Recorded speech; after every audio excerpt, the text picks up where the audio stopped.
John is a grave robber, someone who specializes in digging up recently buried graves, quietly searching for valuable jewelry buried with the dead. After identifying a potential grave, John starts his work. The sound of the shovel digging into the cold earth echoes through the night. But as he is in the midst of digging, he suddenly hears a strange noise from afar. Startled, afraid of being discovered, John quickly hides behind a nearby tombstone, holding his breath and watching carefully. A man, slowly walking from the distance, stops abruptly in the middle of the cemetery. John feels tense and anxious, wondering if he has been found out.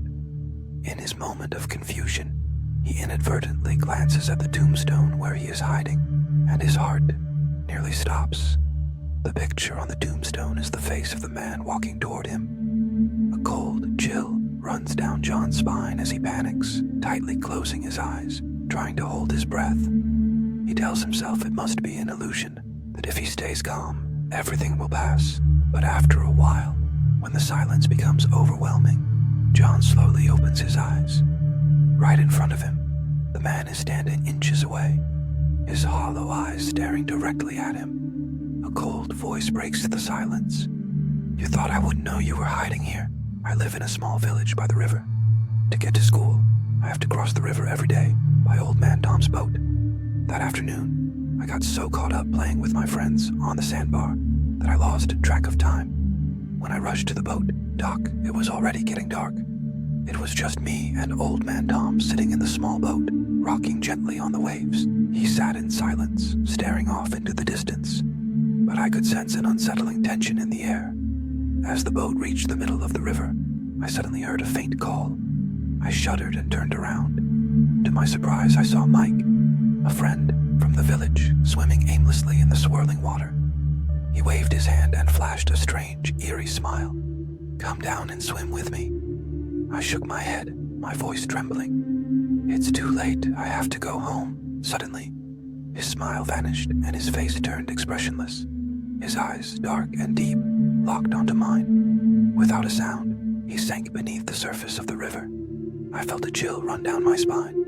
The water in this part of the river was very deep, and I couldn't understand what had just happened. When the boat finally reached the dock, I hurried back to the village, my heart pounding in my chest. As I stood before Mike's house, I froze in shock when I saw him standing there. His face was calm, as though nothing had ever happened. I stammered, "When did you come home?" Mike looked at me with confusion. "I've been home since this afternoon. I haven't been to the river. Why are you asking such strange questions?" I stood there, frozen, cold sweat running down my back. Then who was that under the river? Hannah, my younger sister, was always fascinated by dolls. She made them out of felt, but I was terrified of them. The dolls with red thread-stitched mouths reminded me of children with sewn-up mouths, and every time I looked at them, I felt a chill down my spine. One day, I noticed Anna retreating further into the world of her dolls.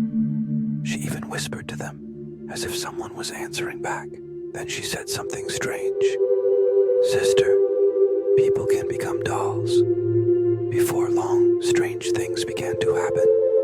3 days later, I hadn't heard any sounds from her room. I knocked on the door, but there was no answer. Worry began to build inside me. Finally, I opened the door and stepped inside. The room was pitch dark, and the musty smell was overpowering. On Anna's chair sat the most beautiful doll, identical to her. Curly brown hair, deep black eyes. Those eyes seemed to stare directly at me, and its mouth smiled. A strange smile, almost as if challenging me. I stepped back in shock, but I couldn't tear my eyes away from the doll. Suddenly, I noticed that all the other dolls in the room were disturbed, as if they had mysteriously moved. As I turned to leave, a whispering voice echoed from behind me. "Sister, did you see? I've become a doll now."